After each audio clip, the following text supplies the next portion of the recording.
Ayan, problem 3 of part 2. Ayan, construction materials. This problem was taken from one of the reference book of our examiner. Ayan, magbasa muna tayo. A steel rail was installed when its temperature was 5 degrees Celsius. Length is 20 meter. Area is 60 times 10 raised to negative 4 na naka-meter square na po.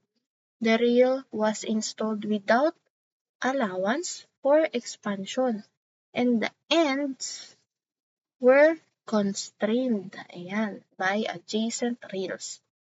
The coefficient for linear expansion is 11.7 times 10 raised to negative 6 per degree Celsius. So what is the compressive force in the rail at 25 degree Celsius? So i-drawing lang po natin yung figure. So meron daw tayong steel rail. Ayan, banking naman. Ayusin lang po natin. Pwede na yan. So, constrained daw po yung dalawang end. Ayan. So, ang given po natin ay may length po tayong 20 meter. Meron po tayong area na 60 times 10 raised to negative 4 na naka-meter na din po, square meter. Ayan.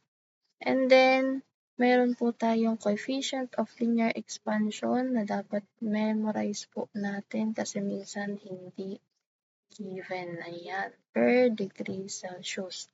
And then, we also have the initial temperature of 5 degrees Celsius and final temperature of 25 degrees Celsius.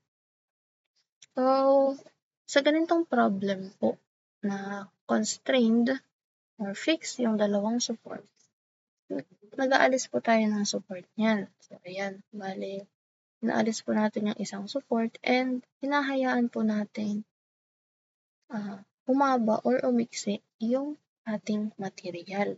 So, in this case, from 5 degree magiging 25 degrees Celsius, o di ba, uminit. So, ibig sabihin, hahaba po yung material natin. Ayan, mahaba siya. And yung hinaba niya is the deformation due to the temperature. But in reality, constrained po siya, fixed. Hindi niya po hahayaan na mag-expand yung ating material. So, ibabalik niya po yung deformation na kinos ng temperature kasi magkakaroon po siya dito ng compressive force. Pipigilan niya po na humaba yung material natin. Kaya ipupush niya pabalik. So, meron po tayong deformation na due to axial which is ayan. Kasi meron tayong force P na tumulak pabalik.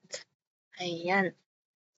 Ngayon, as we can see, yung deformation po ng ating material due to temperature and due to axial or compressive force is equal. So, ang deformation due to axial is also equal to the deformation due to the temperature.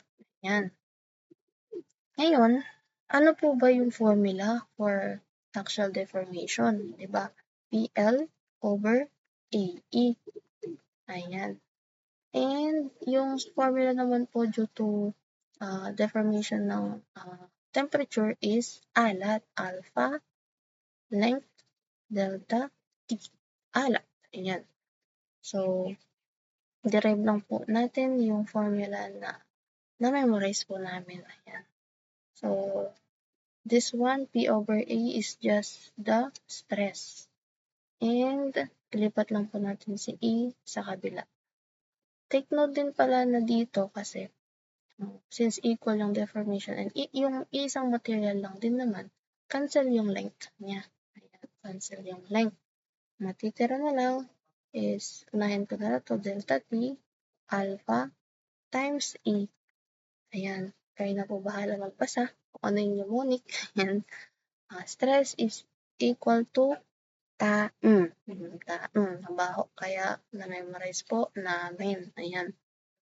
Pero since dito ang hinahanap ay compressive force in kilonewton, isusulat po natin siya as P is equal to, ayan, alpha E times the area. Times the area. Ayan. Ngayon, ang modulus of elasticity po pala ng steel is 200 megapascal na dapat nasa puso na rin po natin. Pero since ang hinahanap dito ay in kilonewton, i-convert po natin ito in kPa. Mag-multiply lang tayo ng 1,000. So, P is equal to delta T, 25 minus 5. Delta T po natin ay temperature, final temperature minus initial temperature. Coefficient of linear expansion po ng steel is 11.7 times 10 raised to negative 6. And E is 200,000 times 1,000. And don't forget po yung area na 60 times 10 raised to negative 4. Ayan. So, ang makukompute po natin P dito ay in kilonewton na po. Ayan. Calculate lang po tayo. Bali, 25 minus 5 times 11.7 times 10 raised to negative 6 times 200,000. Multiply din po natin ng 1,000 for conversion in kPa. And yung area natin 60 times 10 raised to negative 4. Ang makukuha po nating sagot ay 280.8 or 281 kilonewton. Sorry po, namamalat po tayo. Ayan. Pasensyahan niyo na po. Ayan. Bale, kung gusto niyo rin pong i-memorize tong formula na to, madali lang naman kasi nakakatawa, mabaho. Ayan. Ayan. So, next problem po tayo. Physics. Ayun, physics na tayo. Displacement versus distance. Okay. This was also taken from one of the reference book of our examiner. Ayun, malay mo, madali natin, di ba? So, magbasa muna tayo.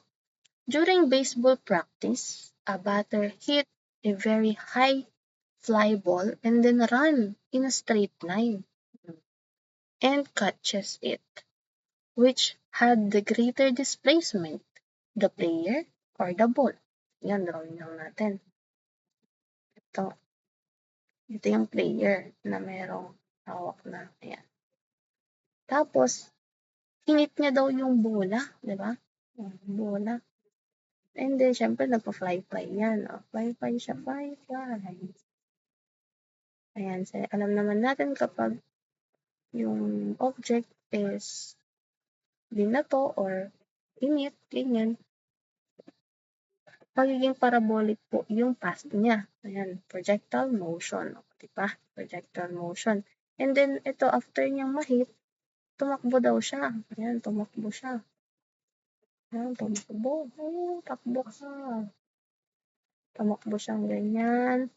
Yung straight line. Hanggang makatch niya yung bola. Yeah, nakatch niya yung bola. Ayan yung bola. Kunwari.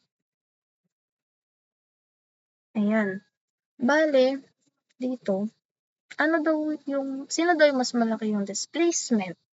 The player or the ball?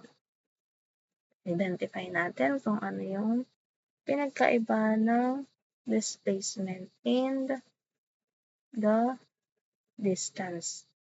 So, displacement po is a vector quantity. Vector quantity and a distance is a scalar quantity. Ano ba yung vector tsaka scalar? Si vector po, meron magnitude and also kino-consider ang direction. But in scalar, we have only the magnitude. Identify naman natin, what is distance ba talaga?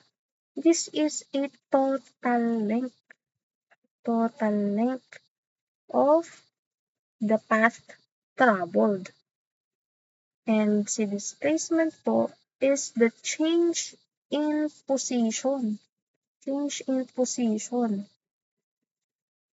From starting point, ito po yung starting point natin, to the end point. Ayan. So, kung distance po ang pinag-uusapan, ang bola po natin, ang na-cover ng distance is this parabolic path. And yung person naman po ay itong straight line.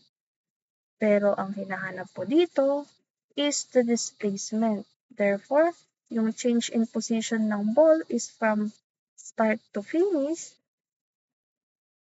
And also, the person, ang change in position niya po is from start to finish. Ayan, same pala sila ng displacement. So, ang sagot po natin dito ay both have the same displacement. Ayan, sana po naintindihan po natin yung pinagkaiba ng displacement and distance. Ayan.